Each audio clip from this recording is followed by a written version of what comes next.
今天我们来恢复这样一款硬盘啊，这款硬盘型号呢是希捷的硬盘，型号呢是 ST500-0002。这款硬盘的故障呢就是不认盘，通完电以后呢，听到硬盘呢是会有咔咔的声音传出来的，这个还是非常明显的。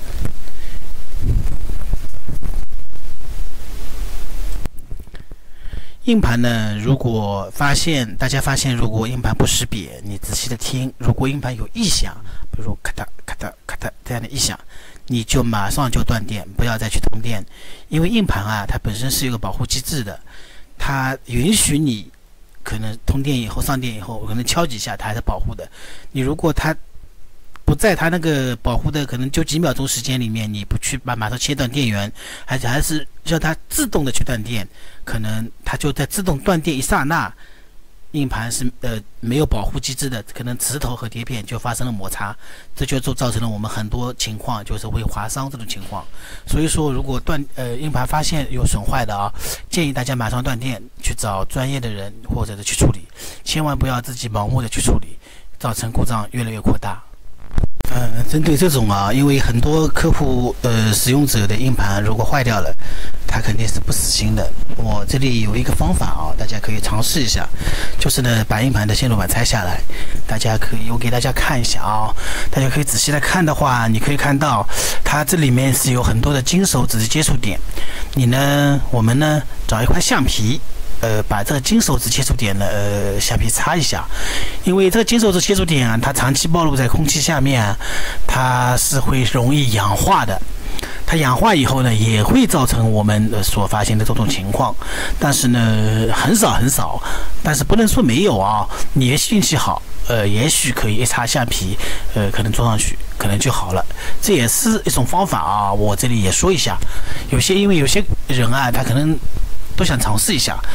我们只能尝试这一种方法，只有这一种方法啊。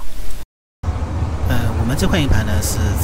磁头损坏了，所以说我必须得开盖啊。开盖以后呢，我发现盘面上没有任何的划伤，所以说我只要换一个磁头，这个盘呢就可以顺利的恢复出来了。但是大家不要盲目的去开盖啊，这个还是有经验的，还是有一定基础的才可以啊，而且要用到专业的工具。这个呢，我已经磁头更换好了啊。大家可以看一下，标签已经撕过了啊。我磁头已经更换好了。磁头更换好以后呢，我们要找一个专用的设备去给它去读取它里面的数据。你如果直接的接到电脑上，这个数据是肯定是考不出来的，因为它肯定是有它的环境啊各方面啊就没有原始的出厂的那么好了啊。我们一般恢复的设备呢都是一个叫 PC3000 的一个恢复软件，它其实是有卡的啊，有硬件的，是必须要激活的。因为很多的可能粉丝啊或者看过的人都问我要这个软件，其实我软件给你，你是没法使用的啊，它必须要用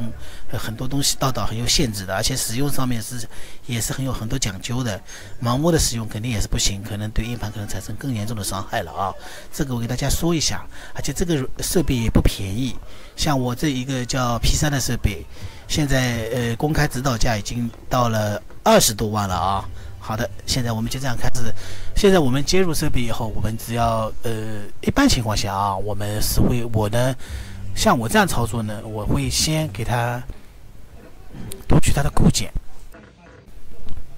首先呢，我们就是要备份固件。备份完固件以后呢，我们操作呢就可以稍微相对的大胆一点，因为固件啊是硬盘本身工作的最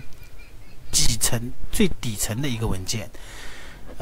这个呢，每个硬盘基本上都有它唯一的固件。如果你这个固件没有，你可能这个硬盘就没法工作了。如果这个固件你读不出来，这个硬盘都没有办法恢复。所以说呢，我们必须得备份这个固件。如果你认真或者仔细，我觉得怎么样都是要首先第一件事情就备份固件。这个硬盘呢非常的顺利啊，直接就换完磁头以后，直接用设备直接镜像恢复，就非常顺利的就直接就恢复出来了啊。所以说有些时候呢，数据恢复我们这个工作呢很顺利，比较很有成就感。但是有些东西呢，很麻烦，我可能恢复一个多月或者半个多月就恢复一个数据。其实这也没办法啊，工作嘛，谁都不是这样子的。好，本期视频呢我就到这里了啊。